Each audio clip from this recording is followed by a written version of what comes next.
Good morning વિદ્યાર્થી મિત્રો. છેલ્લે આપણે કોહલરોસનો નિયમ, વિયોજન અંશ, એસિડનો આયનિક અચળાંક કે આ બધા ટોપિકની વાતો કરી હતી. હવે આજે આપણે ઇલેક્ટ્રોકેમિસ્ટ્રીનો 9મો દિવસ છે. મિત્રો, ખૂબ જ સારી રીતે આપણું કામ થઈ રહ્યું છે. 2 પાર્ટ પૂરા થઈ ગયા છે અને આ પાર્ટ પણ ટૂંક સમયમાં 2-4 દિવસમાં પૂરો થઈ જશે. તો તમે વ્યવસ્થિત કામ કરો એવી આપણે આશા રાખીએ છીએ. નવા મિત્રોને ખાસ કોઈપણ પ્રકારની ચિંતા કરશો નહીં. તમે કોઈપણ પ્રકારના ટેન્શનમાં નહીં આવતા કે ભાઈ સાહેબે તો 3 પાર્ટ પૂરા કરી નાખ્યા છે અને હમણાં તો અત્યારે જ જોઈન કર્યું છે. તો ભાઈ, આપણે તમને પૂરેપૂરો અભ્યાસક્રમ ચલાવીશું જ્યારે પ્રત્યક્ષ મુલાકાત થાય છે ત્યારે. ઓકે, આપણે વારંવાર રિક્વેસ્ટ એક જ કરીએ છીએ કે તમે જે દિવસથી આ જોઈન કર્યું છે ગ્રુપ, તે દિવસથી લઈને આપણે ઓનલાઈન જ્યાં સુધી ભણીએ એમાં ઓછામાં ઓછી વસ્તુ વન્સ મોર થાય એટલું સારું. ઓકે, તો આજે આપણે આગળ વધીશું. તો આજે આપણે વિદ્યુત વિભાજન કોષ અંગે વાતો કરીશું.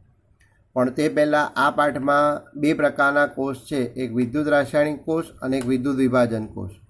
તો વિદ્યુત રાસાયણિક કોષ અંગેની કમ્પ્લીટ માહિતી પૂરી થઈ ગઈ છે અને વિદ્યુત વિભાજન કોષ ચાલી રહ્યો છે, આજથી ચાલુ થશે. તો આ બેની કમ્પેરિઝન જરા કરી લઈએ. તો હમણાં કહ્યું તે પ્રમાણે વિદ્યુત રાસાયણિક કોષની તમામ માહિતીઓ આપણી પૂરી થઈ ગઈ છે. આજથી આપણે વિદ્યુત વિભાજન કોષ અંગે અભ્યાસ કરીશું. તો આ બેમાં શું ફરક છે એકવાર જોઈ લઈએ. તો વિદ્યુત રાસાયણિક કોષનો સિદ્ધાંત શું? તો રાસાયણિક ઉર્જાનું વિદ્યુત ઉર્જામાં રૂપાંતર કરે. તો વિદ્યુત વિભાજન કોષનો સિદ્ધાંત એનાથી ઉલટો, વિદ્યુત ઉર્જાનું રાસાયણિક ઉર્જામાં રૂપાંતર કરે. વિદ્યુત રાસાયણિક કોષમાં રેડોક્સ પ્રક્રિયા આપમેળે થવાથી વિદ્યુત ઉર્જા મળે. જેવી તમે સર્કિટ પૂરી કરો અને રેડોક્સ પ્રક્રિયા ચાલુ થઈ જાય અને રાસાયણિક ઉર્જાનું વિદ્યુત ઉર્જામાં રૂપાંતર થાય એટલે રેડોક્સ પ્રક્રિયા આપમેળે થાય. વિદ્યુત વિભાજન કોષમાં આવું નથી. તમે વિદ્યુત ઉર્જા આપશો પછી જ રેડોક્સ પ્રક્રિયા ચાલુ થશે. ઓકે, રેડોક્સ પ્રક્રિયા આપમેળે થતી નથી, વિદ્યુત ઉર્જા આપવી પડે છે. ત્રીજો ફરક, 2 વિદ્યુતનું સામાન્ય રીતે જુદા જુદા પાત્રમાં હોય છે. તો અહીંયા બંને વિદ્યુતો અલગ અલગ પાત્રમાં હોય, તમને ખ્યાલ છે. જ્યારે અહીંયા બંને વિદ્યુતો એક જ પાત્રમાં વિદ્યુત વિભાજનના દ્રાવણમાં કે પીગાલિત ક્ષારમાં ડૂબાડેલા હોય છે. ચોથો ખાસ, વિદ્યુત રાસાયણિક કોષમાં એનોડ એટલે માઇનસ અને કેથોડ એટલે પ્લસ. વ્યાખ્યામાં કોઈ ફરક નથી. એનોડ પર ઓક્સિડેશન પ્રક્રિયા થશે, કેથોડ પર રિડક્શન. જ્યારે વિદ્યુત વિભાજન કોષમાં શું કરીએ તો આપણે વિદ્યુત ધ્રુવને બેટરી સાથે જોડીએ. તો બેટરીના એનોડ સાથે જેને જોડવામાં આવ્યું એટલે પ્લસ સાથે એ એનોડ બને અને બેટરીના ઋણ ધ્રુવ સાથે જોડવામાં આવે તે કેથોડ બને. એટલે વિદ્યુત વિભાજન કોષમાં એવું કહેવાય કે એનોડ એટલે પ્લસ અને કેથોડ એટલે માઇનસ. બંનેમાં ચિહ્ન અલગ થઈ ગયા. અહીંયા એનોડ માઇનસ તો અહીંયા એનોડ પ્લસ, અહીંયા કેથોડ પ્લસ તો અહીંયા કેથોડ માઇનસ. બાકી એનોડ કેથોડની વ્યાખ્યામાં કોઈ ફરક પડતો નથી. પાંચમો તફાવત કે ભાઈ વિદ્યુત રાસાયણિક કોષમાં ક્ષાર સેતુની જરૂર પડે, વિદ્યુત વિભાજન કોષમાં ક્ષાર સેતુની જરૂર પડતી નથી. ઉદાહરણમાં ડેનિયલ કોષ, ગેલ્વેનિક કોષ, સંગ્રાહક કોષ આ વિદ્યુત રાસાયણિક કોષ છે જેનો આપણે પાછળથી અભ્યાસ કરવાના છે. વિદ્યુત વિભાજન કોષમાં તો ઇલેક્ટ્રોપ્લેટિંગ અને ધાતુનું શુદ્ધિકરણ આ વિદ્યુત વિભાજન કોષ છે. ક્લિયર? ખ્યાલ આવે છે?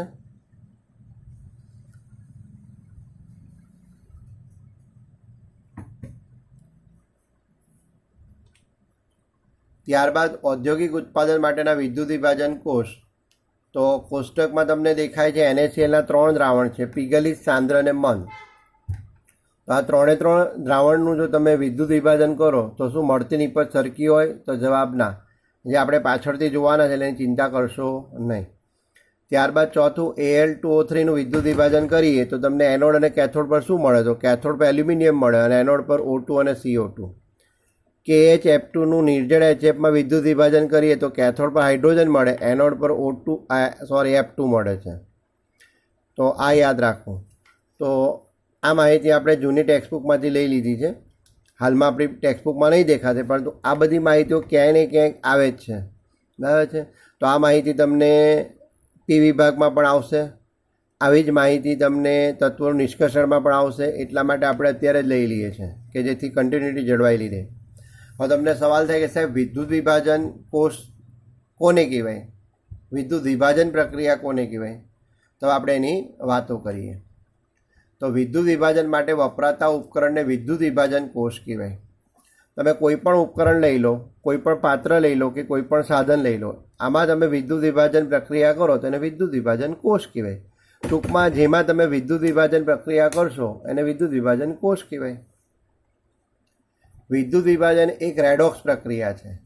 તો વિદ્યુત વિભાજન એ કઈ પ્રક્રિયા છે? તે એક રેડોક્સ છે. એનો મતલબ એક બાજુ ઓક્સિડેશન થશે ને એ જ સમયે બીજાનું રિડક્શન થશે. વિદ્યુત વિભાજનમાં વિદ્યુત ઉર્જાનું રાસાયણિક ઉર્જામાં રૂપાંતર થાય છે. આપણે હમણાં જ કહ્યું, બરાબર છે. વિદ્યુત વિભાજન એટલે વિદ્યુત વિભાજન કોષ, એમાં વિદ્યુત ઉર્જાનું રાસાયણિક ઉર્જામાં રૂપાંતર થશે. એટલે જ્યાં સુધી તમે બાહ્ય વિદ્યુત પ્રવાહ નહીં આપો ત્યાં સુધી કશું થાય નહીં. હવે વ્યાખ્યા જોઈ લઈએ. તો વિદ્યુત વિભાજ્યનું જલીય દ્રાવણ અથવા પીગાળેલું વિદ્યુત વિભાજ્ય કોષમાં લઈ તેમાં યોગ્ય વિદ્યુત ડૂબાડી વિદ્યુત પ્રવાહ પસાર કરતા વિદ્યુત ધ્રુવ ઉપર રિડક્શન અને ઓક્સિડેશન પ્રક્રિયાથી નિપજો પ્રાપ્ત થાય છે.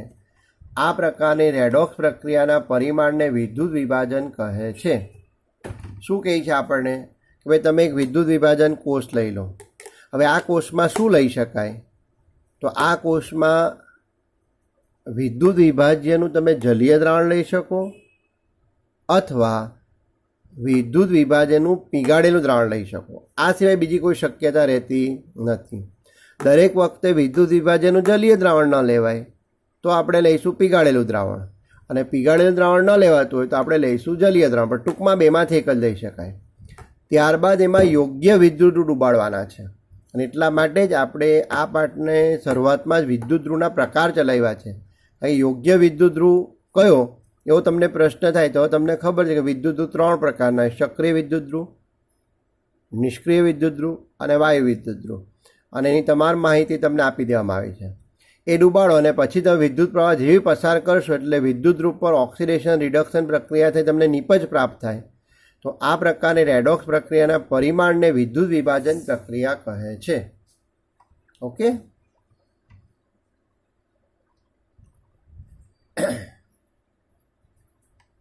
હવે આપણે જ્યારે આ વિદ્યુત વિભાજન કોષમાં યોગ્ય વિદ્યુત ડૂબાડી વિદ્યુત પ્રવાહ પસાર કરીએ તો વિદ્યુત ધ્રુવ પર નિપજ પ્રાપ્ત થાય છે.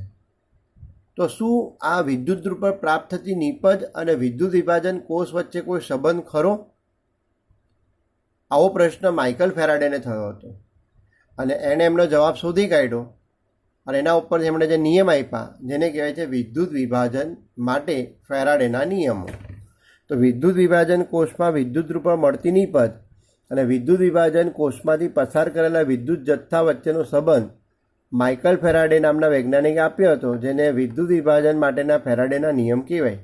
તમે 9મા ધોરણથી પાણીનું વિદ્યુત વિભાજન શીખો છો કે ભાઈ એક પાત્રમાં શુદ્ધ પાણી લઈ લો, તેમાં એસિડના 2 થી 3 ટીપા નાખો અને પ્લેટિનમ વિદ્યુત ડૂબાડી એને બાહ્ય બેટરી સાથે જોડો અને વિદ્યુત પ્રવાહ ચાલુ કરો. તો જેવું તમે વિદ્યુત પ્રવાહ ચાલુ કરો એટલે તમને અંદરથી પરપોટા નીકળતા દેખાશે. એનો મતલબ હવે પાણીનું વિભાજન થઈ રહ્યું છે. એટલે એનોડ પર તમને ઓક્સિજન મળે અને કેથોડ પર હાઇડ્રોજન મળે. તો વિદ્યુત વિભાજન દરમિયાન હંમેશા આવું થશે કે તમે જે વિદ્યુત પ્રવાહ પસાર કરો છો એને પરિણામે એનોડ અને કેથોડ પર તમને નિપજ પ્રાપ્ત થાય છે. તો મળતી નિપજ અને પસાર કરેલા વિદ્યુત જથ્થા વચ્ચે જે સંબંધ હોય છે એ સંબંધને આપણે કહીશું ફેરાડેના વિદ્યુત વિભાજનના નિયમો. અને આ નિયમો 3 છે: પહેલો નિયમ, બીજો નિયમ અને આધુનિક નિયમ. ઓકે. તો પહેલો નિયમ: વિદ્યુત વિભાજનથી વિદ્યુત ધ્રુવ પર ઉત્પન્ન થતી નિપજનો જથ્થો વિદ્યુત વિભાજન કોષમાંથી પસાર કરેલા વિદ્યુત જથ્થાના સમપ્રમાણમાં હોય છે. શું કહે છે પહેલો નિયમ?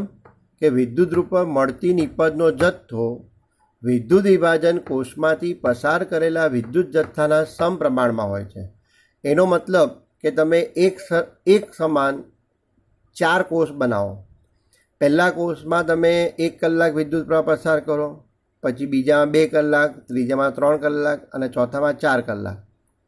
હવે તમે વિદ્યુત રૂપ પર મળતી નિપજ જોશો તો જેમાં વિદ્યુત પ્રવાહ વધારે પસાર કર્યો છે એટલે કે 4 કલાક એમાં વધારે નિપજ મળશે, અને જેમાં વિદ્યુત પ્રવાહ ઓછો પસાર કર્યો છે એમાં નિપજ ઓછી મળશે એવું કહે છે. એટલે સાદી ભાષામાં સાદું સિમ્પલ છે, જો વિદ્યુત પ્રવાહ વધારે પસાર કરો તો વિદ્યુત જથ્થો વધારે મળે. આ નિયમને સાંકેતિક ભાષામાં લખીએ તો ડબલ્યુ ચલે છે ક્યુ. ડબલ્યુ એટલે મળતી નિપજનું દળ અને ક્યુ એટલે પસાર કરેલો વિદ્યુત જથ્થો. ડબલ્યુ એટલે મળતી નિપજનું દળ અને ક્યુ બરાબર પસાર કરેલો વિદ્યુત જથ્થો.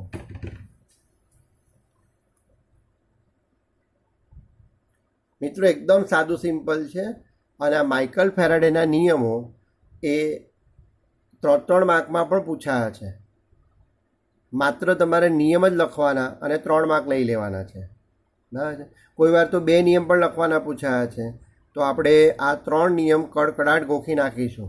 ઓકે, અને આ બધી બેઝિક માહિતી છે. વિદ્યુત વિભાજન કોષ કોને કહેવાય, એમાં કઈ પ્રક્રિયા થાય, એનો સિદ્ધાંત શું, વિદ્યુત વિભાજનની વ્યાખ્યા, સંબંધને કોણ આપ્યો હતો, તો આ ખાસ યાદ રાખવાનું. હવે આપણે આગળ વધીએ. બીજો નિયમ. બીજો નિયમ મિત્રો ખૂબ જ અગત્યનો છે, કારણ કે એના ઉપરથી દાખલા પણ પૂછાય છે.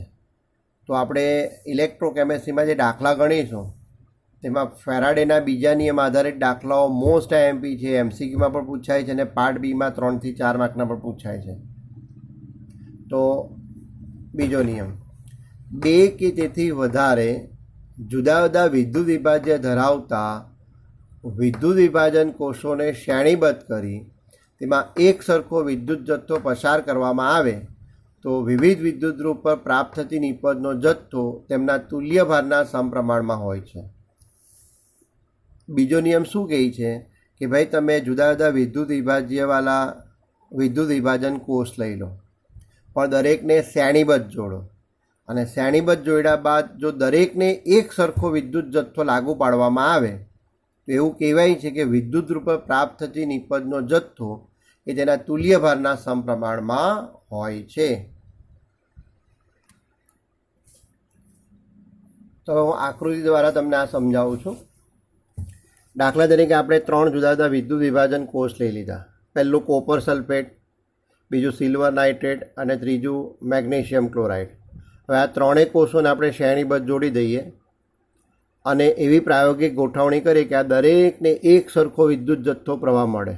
એટલે આ કોષને 5 એમ્પિયર વિદ્યુત પ્રવાહ મળે તો આને પણ 5 એમ્પિયર, આને પણ 5 એમ્પિયર, અને એક સરખા સમય માટે પસાર કરી, એનો મતલબ દરેકને એક સરખો વિદ્યુત જથ્થો મળે છે. જો તમે આવી પ્રાયોગિક ગોઠવણી કરો તો એવું કહેવાય છે કે આ વિદ્યુત રૂપ પર મળતી નિપજનો જથ્થો જે છે એના તુલ્ય ભારના સમપ્રમાણમાં હોય છે. કોના સમપ્રમાણમાં? તુલ્ય ભારના સમપ્રમાણમાં. ખૂબ જ અગત્યનો નિયમ છે. તો શ્રેણીબદ્ધ જોડવામાં આવે, દરેકને એક સરખો વિદ્યુત જથ્થો લાગુ પાડવામાં આવે તો આ વિદ્યુત રૂપ પર જે નિપજ પ્રાપ્ત થશે એ તેમના તુલ્ય ભારના સમપ્રમાણમાં હોય છે. આ નિયમને સાંકેતિક ભાષામાં રજૂ કરીએ તો ડબલ્યુ ચલે છે EQ. ડબલ્યુ એટલે મળતી નિપજનું દળ અને EQ એટલે નિપજનો તુલ્ય દળ. હવે આધુનિક નિયમ જોઈએ તો રિડક્શન અને ઓક્સિડેશન અર્ધ પ્રક્રિયા દ્વારા પ્રાપ્ત થતી નિપજની મોલ સંખ્યા તે પ્રક્રિયાની તત્વયોગમિતિ દ્વારા કોષમાંથી પસાર થતા વિદ્યુત જથ્થા સાથે સંબંધ ધરાવે છે.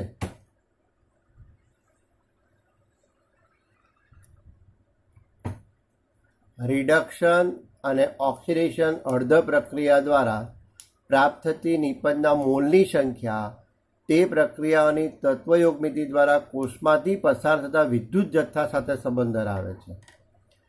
આ આધુનિક નિયમ એવું કહે છે કે કોઈપણ વિદ્યુત રૂપ પર ઓક્સિડેશન પ્રક્રિયા થાય કે રિડક્શન પ્રક્રિયા થાય તો એમાંથી જે તત્વયોગમિતિના આધારે તમે પસાર કરેલો વિદ્યુત જથ્થો છે તેને આધારે તમને નિપજ મળશે. દાખલા તરીકે હવે અહીંયા એક ઇલેક્ટ્રોન છે એટલે આપણે એક ફેરાડે સમજવાનું છે. તો ફેરાડે કોને કહેવાય આપણે હમણાં જ જોવાના છે. તો આનો મતલબ એવો થયો કે તમે એક ઇલેક્ટ્રોન એટલે એક ફેરાડે વિદ્યુત પ્રવાહ પસાર કરો તો તમને 1 મોલ નિપજ મળે. આનો મતલબ એવો થયો. બીજું સમીકરણ લઈ લઈએ. Mg+2 electron will give Mg solid.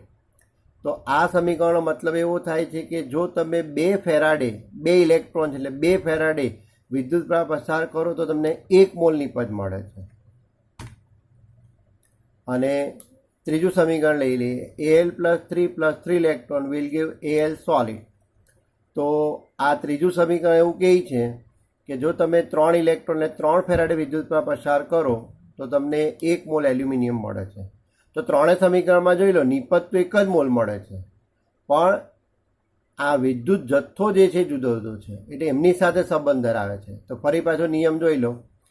Reduction અને ઓક્સિડેશન અર્ધ પ્રક્રિયા દ્વારા પ્રાપ્ત થતી નિપજોના મોલની સંખ્યા, એટલે આ નિપજના મોલની સંખ્યા તે પ્રક્રિયાની તત્વયોગમિતિ દ્વારા કોષમાંથી પસાર થતા વિદ્યુત જથ્થા સાથે સંબંધ ધરાવે છે.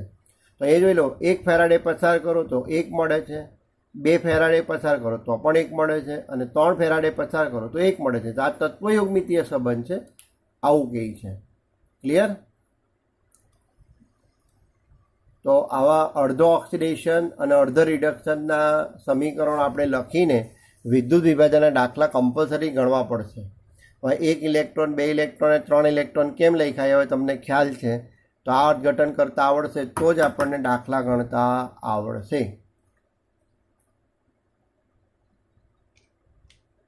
હવે 1 ફેરાડે આપણે કીધું, 1 ઇલેક્ટ્રોન એટલે 1 ફેરાડે. તો 1 ફેરાડે કોને કહેવાય? તો 1 મોલ ઇલેક્ટ્રોન દ્વારા વહન થતા વિદ્યુતના જથ્થાને 1 ફેરાડે કહેવાય. તો આ ફેરાડેની વ્યાખ્યા થઈ ગઈ. 1 મોલ ઇલેક્ટ્રોન દ્વારા વહન થતા વિદ્યુતના જથ્થાને 1 ફેરાડે કહે છે. હવે 1 મોલ એટલે 6.022 × 10⁻23. તો આટલા ઇલેક્ટ્રોનનો જથ્થો જે વિદ્યુતનું વહન કરે છે એ જથ્થાને કહેવાય 1 ફેરાડે. તો 1 ઇલેક્ટ્રોન પર વીજભાર કેટલો છે? 1.602 × 10⁻19. તો હવે 1 મોલ એટલે 6.022 × 10⁻23 સાથે ગુણીએ તો જવાબ આવશે 96,487 કુલમ. એટલા માટે આપણે જ્યારે દાખલા ગણીએ છીએ ત્યારે 1 ફેરાડે બરાબર આપણે લઈશું 96,487 કુલમ. અથવા ગણતરીની અનુકૂળતા માટે મેં નથી કીધું, આ આંતરરાષ્ટ્રીય ધોરણે નક્કી થયેલું છે કે આપણે ગણતરીની અનુકૂળતા માટે 96,487 ન લેતા 96,500 લઈ લઈએ તો બી વાંધો આવતો નથી. આ ગણતરીની અનુકૂળતા માટે સ્વીકારેલ છે. પણ જો તમને MCQ એવું પૂછાય કે 1 ફેરાડે બરાબર કેટલા કુલમ, તો તમે 96,500 લખો તો ખોટું. તો આપણે લખવું પડે 1 ફેરાડે બરાબર 96,487 કુલમ, આવું લખવું પડશે. ઓકે. ત્યારબાદ પસાર કરેલો વિદ્યુત જથ્થો, આપણે ક્યારથી કયા કરે વિદ્યુત જથ્થો. તો વિદ્યુત જથ્થો શું છે? તો પસાર કરેલો વિદ્યુત જથ્થો Q બરાબર I × T. એટલે I એમ્પિયર વિદ્યુત પ્રવાહ તમે T સેકન્ડ માટે પસાર કરો તો આ બંનેના ગુણાકારના મૂલ્યને કહેવાય પસાર કરેલો વિદ્યુત જથ્થો. તો જ્યાં I એટલે વિદ્યુત પ્રવાહ એમ્પિયરમાં અને T એટલે સમય સેકન્ડમાં. આ ખાસ યાદ રાખજો. T એટલે સમય સેકન્ડમાં જ લેવાનો છે. એટલે મિનિટમાં આપ્યો હોય તો બી સેકન્ડમાં કન્વર્ટ કરો, દિવસમાં આપ્યો હોય તો બી સેકન્ડમાં કન્વર્ટ કરો, કલાકમાં આપ્યો હોય તો બી સેકન્ડમાં કન્વર્ટ કરવાનું છે. વિદ્યુત વિભાજનના દાખલા ગણવા માટે માત્ર એક જ સૂત્ર છે, બરાબર છે. ત્યારબાદ અડધો ઓક્સિડેશન અને અડધો રિડક્શનના સમીકરણ લખીને દાખલો પૂરો કરવાનો છે. તો આ એક જ સમીકરણમાં બી તમે લોચા મારો તો 1 માર્ક ચાલ્યો જશે. ઓકે. ને તમને વિદ્યુત પ્રવાહ અને સમય આપ્યો છે એટલે સૌથી પહેલાં તમે Q શોધી કાઢો એટલે 1 માર્ક તમારા ગજવામાં આવી ગયો. તો I એટલે વિદ્યુત પ્રવાહ જે એમ્પિયરમાં જ આપેલું હોય છે, એમાં કોઈ સવાલ નથી. T જે સમય આપણે સેકન્ડમાં લેવાનો છે, મિનિટમાં આપ્યો હોય, કલાકમાં આપ્યો હોય કે દિવસમાં આપ્યો, આપણે શામાં ફેરવવાનું છે? સેકન્ડમાં. ઓકે. ત્યારબાદ એક વધારાની માહિતી જોઈ લઈએ. નાના નાના દાખલા પણ આપણને પૂછવામાં આવે છે કોષની ક્ષમતાના. કારણ કે કોઈ પણ કોષ કાર્ય કરતો હોય તો સ્વાભાવિક એની કાર્યક્ષમતા 100% હોતી નથી. હું પણ વારંવાર કહું છું કે હું મારા તમને 100% આપવા પ્રયત્ન કરી રહ્યો છું, બરાબર છે. તેમ કોઈ પણ કાર્ય સાધન કામ કરતું હોય તો એની કાર્યક્ષમતા 100% હોતી નથી, બરાબર છે. તો કોષની ક્ષમતા શોધવાના દાખલા પણ ભૂતકાળમાં MCQમાં પૂછાયા છે. તો કોષની ક્ષમતા કેવી રીતે શોધી શકાય? તો નિપજનું પ્રાયોગિક મૂલ્ય ગુણ્યા 100 ભાગ્યા નિપજનું સૈદ્ધાંતિક મૂલ્ય. તો આ સૂત્રની મદદથી કોષની ક્ષમતા શોધી શકાય. એટલે રકમ વાંચો તમે એટલે તમને પ્રાયોગિક મૂલ્ય અને સૈદ્ધાંતિક મૂલ્ય મળી જાય. પ્રાયોગિક મૂલ્ય એટલે પ્રયોગ દ્વારા જે આપણે મેળવીએ છીએ તે, અને સૈદ્ધાંતિક એટલે જે ગણતરી દ્વારા આપણે મેળવીએ છીએ તે. ઓકે, તો મિત્રો બસ આજે આટલું જ. ખૂબ જ અગત્યનો ટૉપિક છે અને 3 માર્કની એક જ થિયરી આવી છે, ફેરાડેના નિયમો. મેં જે તમને તફાવત સૌથી પહેલાં ચલાવ્યો વિદ્યુત વિભાજન કોષ અને વિદ્યુત રાસાયણિક કોષનો તફાવત, એ ભૂતકાળમાં તો ખૂબ હોટ ફેવરિટ હતો, બરાબર છે, વારંવાર પૂછાયા કરતો હતો. પણ હવે નવી ટેક્સ્ટમાં એ તફાવત કાઢી નાખવામાં આવ્યો છે. આપણા નોલેજ માટે ખૂબ જ અગત્યનું છે. એટલે એ તફાવત પૂછાય કે ન પૂછાય પણ તમારા મગજમાં એકદમ ક્લિયર થઈ જાય કે વિદ્યુત રાસાયણિક કોષ એટલે આવું જ હોય, વિદ્યુત વિભાજન કોષ એટલે આવું જ હોય. એટલે આ ખાસ કરવું. ઓકે, તો તફાવત પછી આપણે ઔદ્યોગિક નિપજનો કોષ્ટક બતાવ્યો હતો. એમાં નીચેના 2 યાદ રાખવાના. ત્યારબાદ વિદ્યુત વિભાજન કોષ, વિદ્યુત વિભાજન પ્રક્રિયા આ આપણે જોયું. ત્યારબાદ વિદ્યુત ધ્રુવ પર મળતી નિપજ અને પસાર કરેલા જથ્થા વચ્ચેનો સંબંધ એટલે માઇકલ ફેરાડેનો વિદ્યુત વિભાજનના નિયમ, 3 નિયમ જોયા. અને અત્યારે સ્ક્રીન ઉપર તમને દેખાય છે 1 ફેરાડેની વ્યાખ્યા. 1 ફેરાડે બરાબર 96,487 કુલમ. તમે 96,500 લઈને પણ ગણતરી કરી શકો, વાંધો નહીં. પસાર કરેલો વિદ્યુત જથ્થો એટલે I ઇન્ટુ ટી. તો I એમ્પિયર વિદ્યુત પ્રવાહને ટી સેકન્ડ માટે પસાર કરો તો આ બંનેના ગુણાકારના મૂલ્યને આપણે કહીએ છીએ પસાર કરેલો વિદ્યુત જથ્થો. વિદ્યુત પ્રવાહ હંમેશા એમ્પિયરમાં જ આપવામાં આવે છે. સમય ગમે તે એકમમાં આપ્યો હોય, આપણે ફેરવીને સેકન્ડમાં લાવવાનું છે. ત્યારબાદ કોષની ક્ષમતા, તો પ્રાયોગિક મૂલ્ય ગુણ્યા 100 સૈદ્ધાંતિક મૂલ્ય. ઓકે મિત્રો, ખરેખર આપણે અત્યારે સમયનો સદુપયોગ કરીને સતત કામ કરી રહ્યા છે. એક દિવસ તમને રિલેક્સ થવા માટે પણ આપ્યો છે.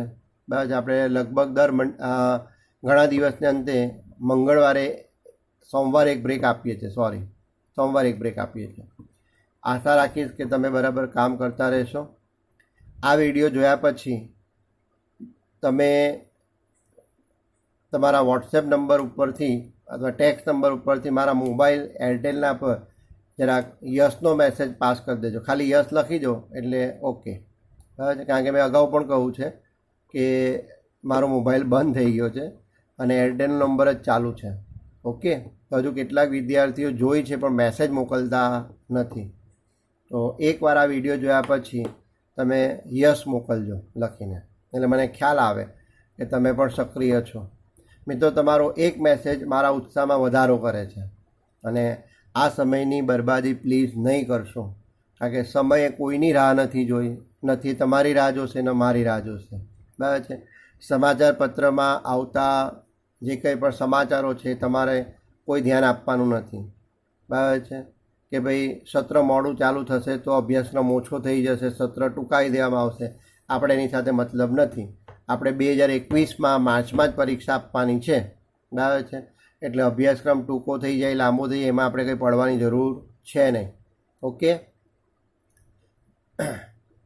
તો એ તો બુદ્ધિશાળી પ્રાણીઓ જે છે એ નક્કી કરશે.